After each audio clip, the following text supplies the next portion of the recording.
Look, welcome. We all know why we're here. We're here to discuss the media, and it will be a much more wide-ranging conversation, I'm sure, than the appalling elevation of celebrity gossip, which is the hook that's all drawn you in here. You all want to know how it is that Nicole Kidman continues to get on the front page of newspapers. It's a mystery to me.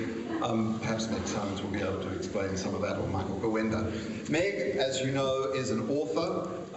Content Providers, her book was published last year and was also excerpted around the place, wasn't it? It was. So that some of you will be partly familiar with it. But a wonderful book about the way in which the press operates in Australia. Meg is also, for those of you who don't subscribe to Crikey, and you should, Meg is also the regular media commentator on Crikey.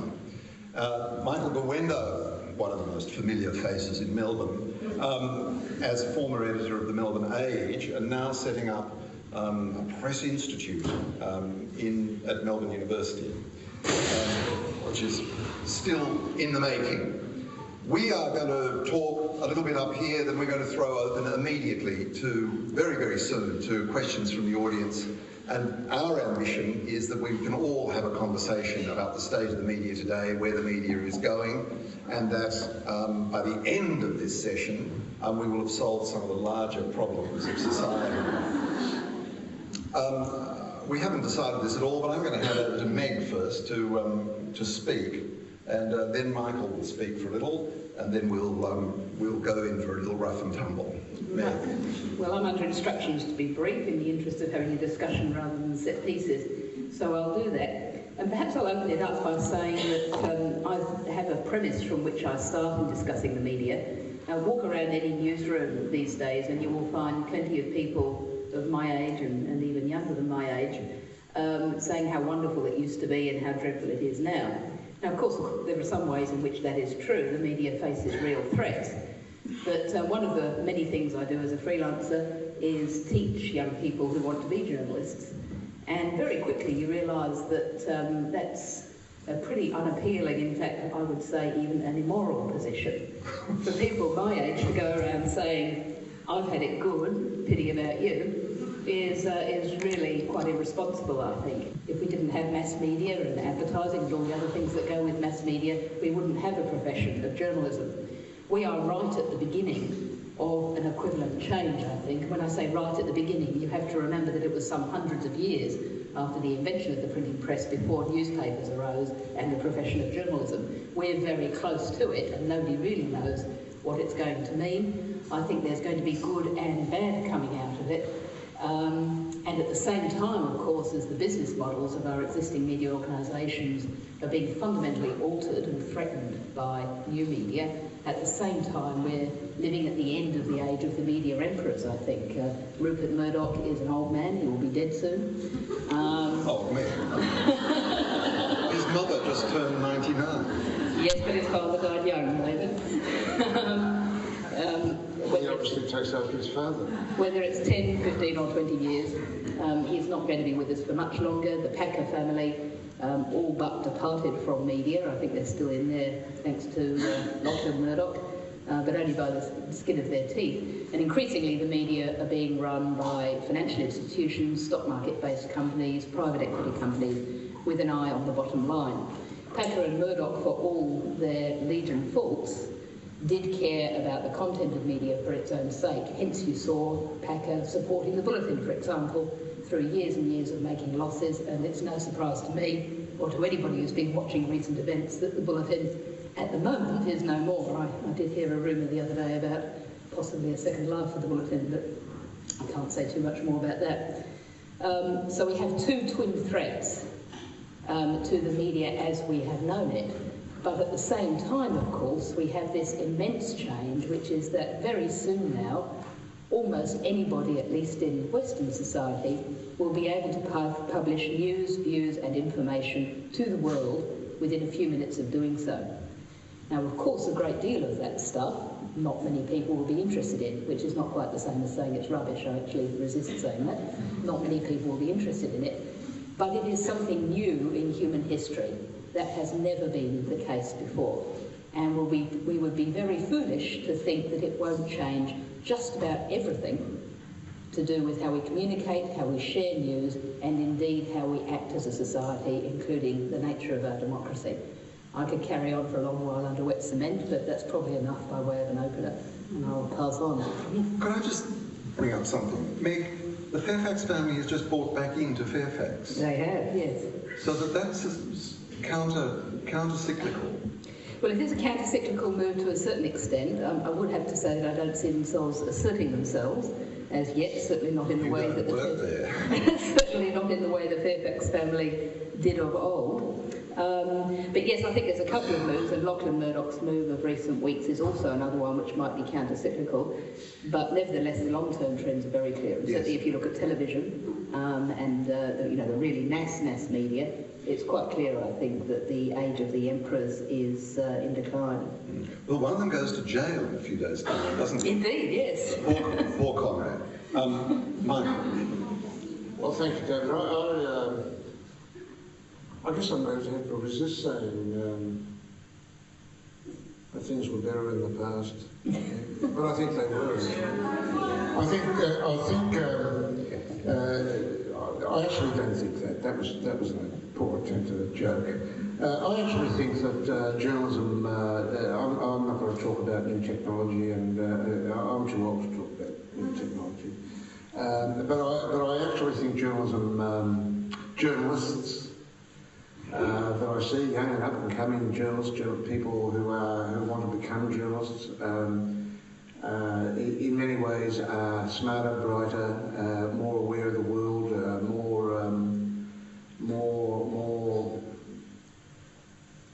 with more expertise in areas that they need to have it than ever was the case when I first became a journalist. My memory is that the basic precondition for being a journalist when I first started was that you were prepared to go to the pub every night and have a few drinks with everybody else. You had to. The best journalists were knockabout journalists who didn't really know much about anything, but were good at getting out and getting a story, whatever that may be. And often, the quality of their work, while they have been sort of mythologised into great figures, I reckon the quality of their work didn't compare with some of the journalism that younger journalists equivalent to them today do. So I have a lot of faith that there are people out there, young people just starting their careers in journalism, that really are smart, idealistic, understand what journalism ought to be about. My big fear is that most of them won't be able to actually do what they hope to do, and that is produce the sort of journalism, be involved in the sort of journalism that requires backing and money and a newspaper and media companies that are committed to spending that money and giving people the opportunities to produce that sort of journalism. I think that increasingly that, for all the new technology, that's going to be the key question that faces journalists like us in the immediate future. How is it going to be funded? Who's going to fund that? The Age and the Sydney Morning Herald are two provincial newspapers, really two city-based newspapers. Most of their sales are actually in Sydney and Melbourne, not even born in New South Wales and Victoria. Between them, those two newspapers have staff of something approaching 1,000 people. They're not all journalists, but they're photographers and there are copy editors and there are designers, and a lot of them are journalists. I fear that the days when media companies producing journalism, not necessarily newspapers, are simply not going to be able to afford to have that sort of staff producing the sort of journalism that the journalists know and that you all, I hope, expect from us. That day is quickly approaching where I think that 10 years from now there is no way the Age and the Sydney Morning Herald will be able to support 1,000 people. Already in the United States, if you look at what's happened to newspapers, the best of them have had New York Times, the Washington Post, the LA Times. They've had staff cuts over time of around 10 to 15%. The LA Times slightly more, the New York Times slightly less. But if you look at regional newspapers in the United States, if you look at regional, say compare the equivalent size newspaper to the Sydney Morning Herald in one of the cities, in an equivalent size city in the US, it will have half the staff of the Sydney Morning Herald. Perhaps 200 people. It will have no foreign correspondence. It will have one or two people based in Washington. The rest will come from some bureau that the chain runs. It will be its ratio. This is a bit. It's not really technical, but the ratio of editorial space to advertising space is about 75% advertising, 25% editorial. And often when you read these papers, and that's in cities that are the equivalent size of or close to, or certainly with circulations equivalent size, they feel like advertising sheets. They feel like some of our local newspapers. Now, I worry that that's our future as well. I mean, the New York Times at the moment and the Wash Post are basically where they are because they're run by families. The LA Times lost its family connection, and the newspaper is now being chopped to pieces. Now, that's going to have because I come from newspapers, I worry about newspapers most, but if that happens, if the Sydney Morning Herald and the Age 10 years from now have half the staff they have now or fewer, that will have a huge impact on all other forms of media as well, and journalism across all other forms of media as well. Because for all the technological changes, if you take away these newspapers as a source of information and the sort of journalism that I've been talking about, basically commercial television and commercial radio and a lot of the blog sites and citizen journalism would fall apart. They would have nothing to feed off. So the biggest challenge in my view is how do we fund the sort of journalism that I think we need to be producing. That's a question to which I frankly don't have an answer. Well, let's see if we've got some agreement up here before we take this further. Meg, would you agree with Michael that there is a tremendous enthusiasm amongst young people to enter the business? They want to be journalists. Yes, I certainly share that perception. I don't share his pessimism, certainly share some of his fears. I think there's at least two different kinds of journalism going on there. On the one hand, you've got the sort of bite-sized chunks of international news, which I think, as Michael said at a session the other night, is increasingly becoming a commodity. Lots of people do it. You can get it for free instantly on the internet, and that's going to go on and get more and more and better and better. And then there is the more reflective, analytical, lengthy journalism, which we have tended to associate with broadsheet newspapers. Increasingly, I think that's moving into books, including books such as the ones you've written, David, short books.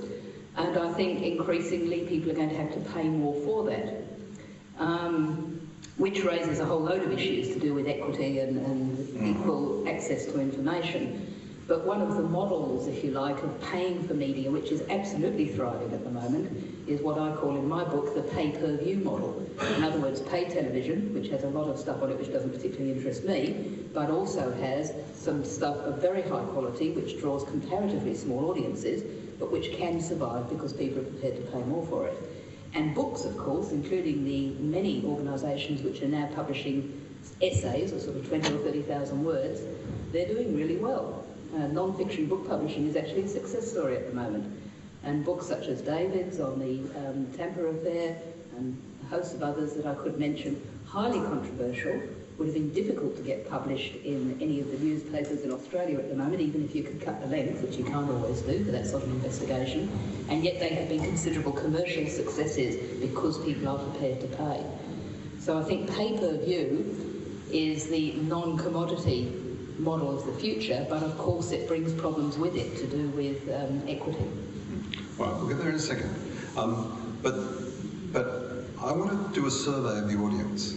I would be very interested to see how many people here don't buy newspapers but regularly go online to look at what is reported in newspapers. So you're no longer subscribing to newspapers, and I'm not going to accuse you of being freeloaders, but I would be very interested to see those of you who no longer actually shell out for a paper, but regularly go online and see what the Age or the Oz or the Herald Sun is reporting that day. How many of such people are here? Gratifyingly few. And how many here regularly buy a newspaper? Oh, we love to see your hands. Now, Michael, in the Sunday Age this morning, it's reported that the readership of the Age has never been higher, that the circulation of the Age and the Sunday Age are both rising. And we know that Fairfax is a profitable company. So what are you worried about? If this was an ordinary business model, you would be saying, despite technological challenge, we are highly profitable, the share price isn't bad, and we're returning a whacking dividend each year to our investors. Well, this is a difficult question to answer. That's probably why I'm asking. I'll take notes for Crikey. Look,